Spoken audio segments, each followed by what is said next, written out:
রাসূলুল্লাহ ইরশাদ করেছেন, মান তাসাব্বাহা বিকওমিন ফাহুয়া মিনহুম। সম্মানিত দর্শক শ্রোতা, আপনারা দেখেছেন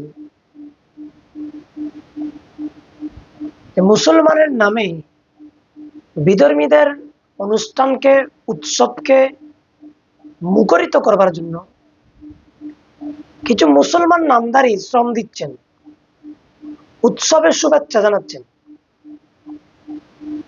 অথচ রাসূলুল্লাহ সাল্লাল্লাহু তাআলা আলাইহি ওয়াসাল্লাম ১৫০০ বছর আগে আমাদেরকে হুঁশিয়ারি করেছেন, ইয়া আইয়ুহাল্লাযীনা আমানু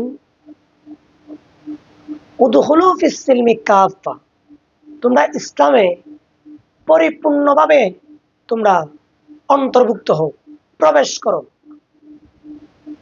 ইসলামে যদি আপনি পরিপূর্ণ প্রবেশ করেন, আপনি বিধর্মীর কোনো অনুষ্ঠানকে, উৎসবকে শুভেচ্ছা জানানো, এটা তো ইসলাম ধর্মে পড়ে না।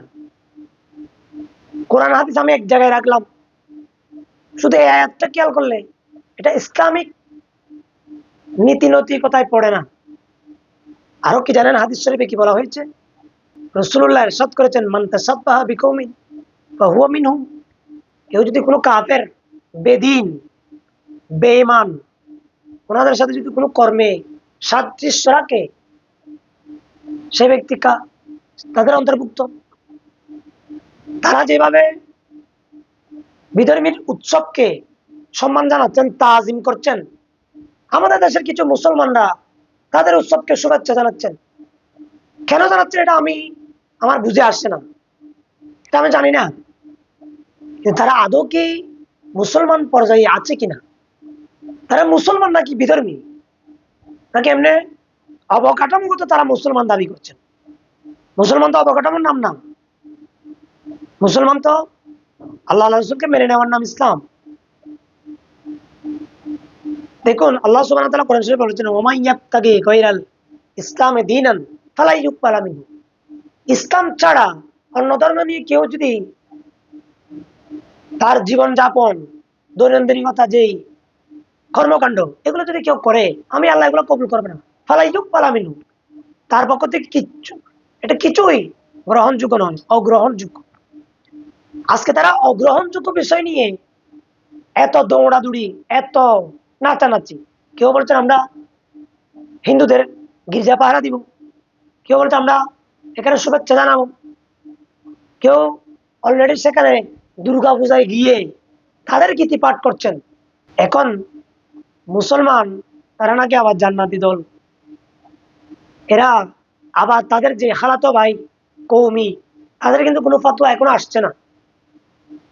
সবচেয়ে বড় দুর্ভাগ্য, আমরা যখন সুন্নিরা রসুলের প্রেমে মিলাদুন নবী করি, রসুল্লাহর তাজিমে দাঁড়িয়ে সালাতু সালাম দিই, মিলাদ কিয়াম করি, আমরা যখন এই ফাজাইল বারাকাতপূর্ণ আমলগুলো যখন করি, তখন তাদের কাছে ফতোয়া একদম টুটের পাশেই থাকে।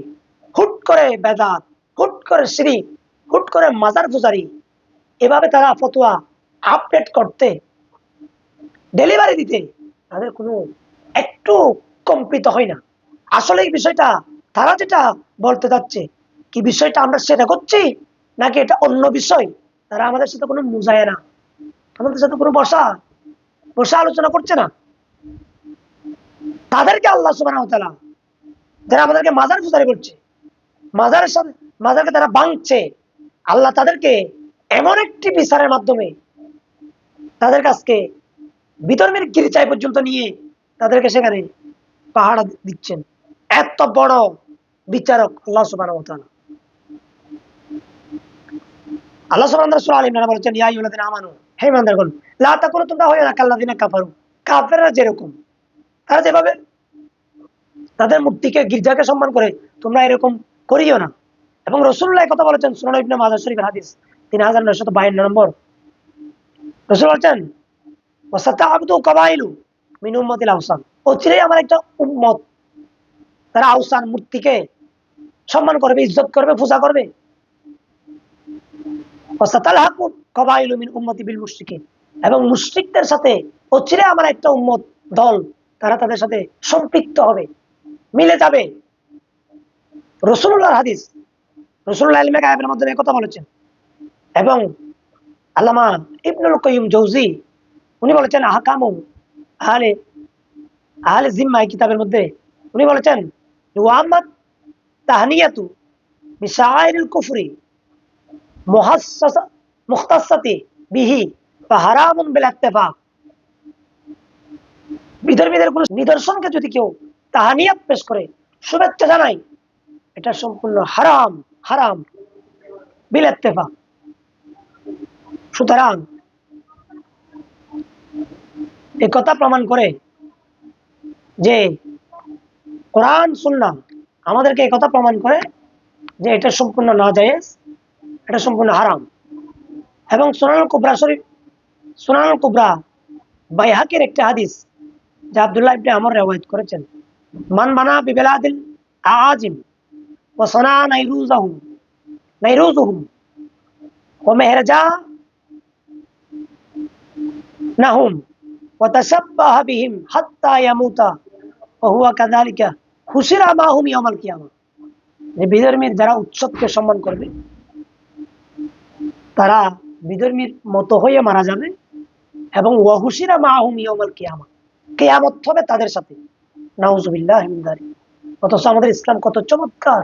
আল্লাহ বলেছেন ইন্নাদ দীনা ইনদাল্লাহিল ইসলাম, ইসলাম এটা একটা কমপ্লিট ধর্ম।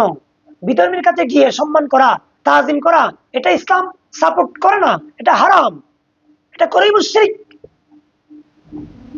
এবং রাসূল পাক সাল্লাল্লাহু আলাইহি ওয়াসাল্লাম বলেছেন তিরমিজি শরীফের রিওয়ায়াত 2219 নম্বর হাদিস, লা তাকুমুস সাআতু হাত্তা তালহাকু কাবাইরু মিন উম্মতি বিল মুশরিকিনা ওয়া হাত্তা তা'বুদু আওসান। যতক্ষণ আমার উম্মত যতক্ষণ পর্যন্ত মুশরিকদের সাথে সম্পৃক্ততা হবে না এবং তারা মূর্তি পূজাকে সম্মান করবে না, অতক্ষণ পর্যন্ত কিয়ামত হবে না। রাসূলুল্লাহর এই হাদিসের ইরশাদ মোতাবেক প্রতীয়মান হচ্ছে কিয়ামত অতি সন্নিকটে। কিছু মানুষ দুনিয়ার মুলুকিয়তের লুবে লালসায় পড়তে পড়তে তারা ইসলামকে পিছনে ফেলে জাহান্নামকে বুকে টেনে নিবে। কেন? কুফফারে মুশরিকদেরকে বুকে টেনে নেওয়া এটা জাহান্নামকে বুকে টেনে নেওয়ার শামিল। রাসূল পাক সাল্লাল্লাহু আলাইহি ওয়াসাল্লাম বলেছেন ইয়াকতুলুনা আহলাল ইসলাম ওয়া ইয়াদউনা আহলাল আওসান। ওই ব্যক্তিরা ইসলামের আমলকে, ইসলামের কৃষ্টি কালচারকে, ইসলামের ঐতিহ্যকে হত্যা করবে, দুশ্মনী করবে। ওই আবুদুনা আহলাল আওসান, এবং তারা গির্জা মূর্তি পূজাকে নিরাপত্তা দিবে। নাউজুবিল্লাহি মিন যালিক। এই আলোচনা থেকে আমরা বুঝতে পারলাম বর্তমান সময়ে যে সমস্ত ব্যক্তি, যে সমস্ত দলের অনুসারীরা এই কর্মে লিপ্ত, তারা সম্পূর্ণ অচিরেই তারা কাফেরের অন্তর্ভুক্ত হবে। আল্লাহ মুসলিম জাহানকে হেফাজত করুক। আসসালামু আলাইকুম ওয়া রাহমাতুল্লাহ।